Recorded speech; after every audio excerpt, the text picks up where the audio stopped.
First take, it was a busy day in the NFL yesterday. Some notable moves. Malik Willis now going to Miami. Former Super Bowl MVP Kenneth Walker III is signing with the Chiefs. Panthers upgrading their defense, and the Niners get their wide receiver number one. Or will he be number one? I guess that's more the question. Damian Woody and Peter Schrager join us now. And now we've had a little bit of time to reflect. We haven't had any major breaking news yet so far today. What was your favorite move you saw go down yesterday? Schrags, why don't you go first? I thought the Carolina Panthers had an incredible franchise-changing day. They paid two players, Jalen Phillips and Devin Lloyd, who are cornerstone pieces at positions that matter. Jalen Phillips, an edge rusher in free agency. Very rarely do these players come up. The Eagles thought they had him in line, and the Panthers paid him a boatload of money. And you say, well, they might have overpaid. You don't overpay for an edge rusher that has a market.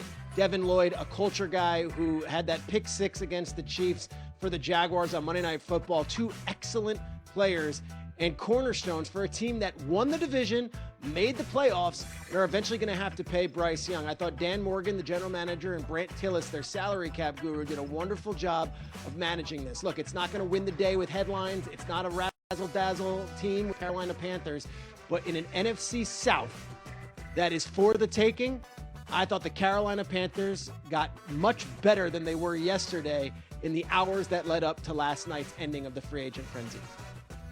Yeah, I want to go with Malik Willis. I think, so much about free agency, the unknown about a player's background, because obviously a player is not in the building.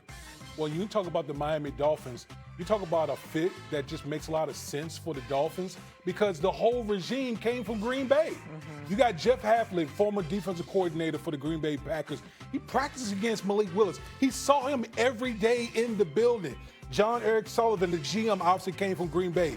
John Robinson, the former Titans GM, he's now in Miami. He's the one that drafted Malik Willis in Tennessee. And so when you have all this knowledge about a player, it makes you feel a lot better. And the fact that they didn't have to break the bank with Malik Willis.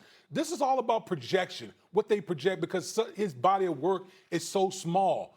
But from what we've seen in his small sample size, like, this dude has tremendous upside. Can you imagine him in the backfield with Devon Achane? Like, those two athletic guys. Like, there's a lot of things schematically you can do with both of those guys.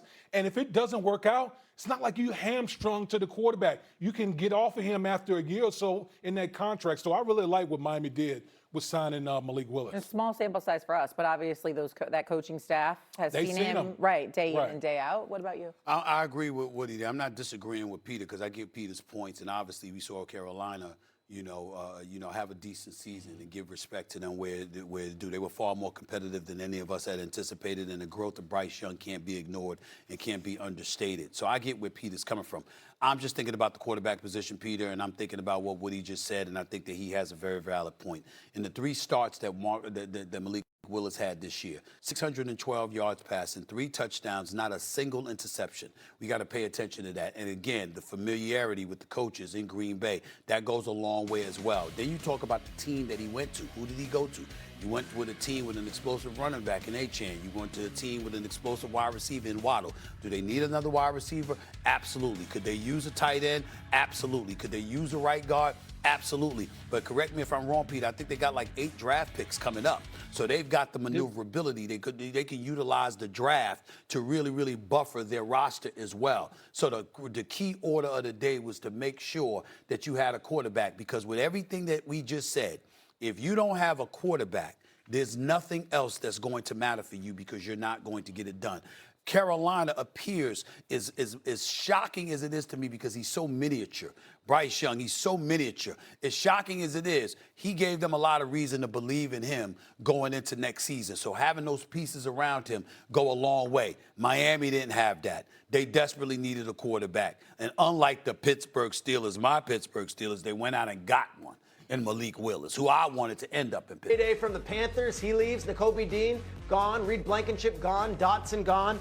Last year, they lost Josh Sweat and Milton Williams and Darius Slay on that first day. The Eagles, it's been a bloodletting. Everyone's leaving, and Jeff Stoutland's no longer there as the offensive line coach, and yet everyone's looking and saying, Howie, what are you going to do? What's the move?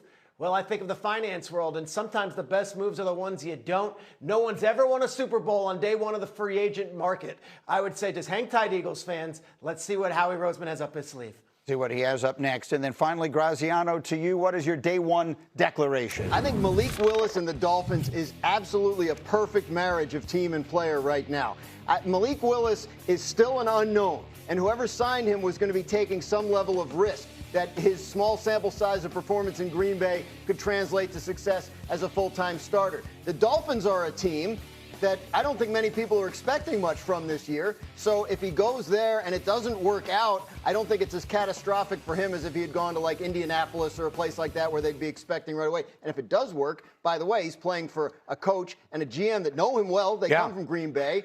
I think they might have tripped over something. I actually think the Malik Willis deal says more about the Colts and the Falcons than it does about the Dolphins, because Malik Willis went for a lot less than I think we anticipated, which makes it seem really silly to me that some of these other teams who seem a lot closer, who seem like more attractive destinations for Malik Willis, why they didn't get in the mix. Ending up with Tua when Malik Willis has what seems like a higher upside right now surprises me. But that's the thing, though. I mean, I think that's why it makes sense for Miami. First of all, I think the price was about right? A little more than Justin Fields got last year. That's what we had kind of been saying. But second of all, I just think if he goes to a place like Indianapolis where it's, win now or else, I think that sets him up for potential, disappointment, sets them up for potential disappointment. Whereas in Miami, I think, the range of outcomes suits him better. Orlovsky, what do you think of all the quarterback stuff yesterday?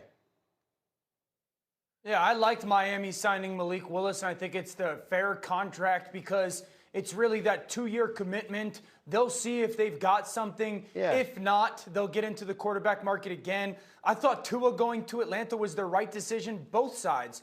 One, Tua, that's the best place for you to try to rebuild your career as a starting quarterback potentially. Two, that's really all Atlanta had, Dom.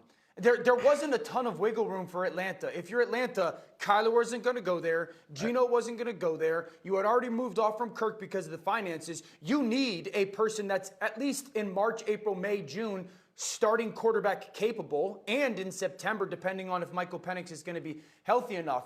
Tua was really the likeliest option in Atlanta. I thought that made sense. We're going to, obviously you're skeptical. We'll come back to it. Peter, Nick is jumping out of his chair. We're going to come to back to the quarterback situation, particularly that one as we go. Peter, finish it up. Yeah, just that the Dolphins had such a comfort with Malik Willis. You have to realize no one else has seen Malik Willis as much as Jeff Hafley over the last few years. He was coaching against a scout team offense where Malik Willis ran it. John Eric Sullivan as well. And when Jeff Hafley was interviewing for the job in Miami, you better believe he had a plan at quarterback, and that plan included a guy that he'd watched for 2 years. One more note, John Robinson, who drafted Malik Willis in Tennessee, now works for the Miami front office as well. There's a lot of Malik Willis support in that building.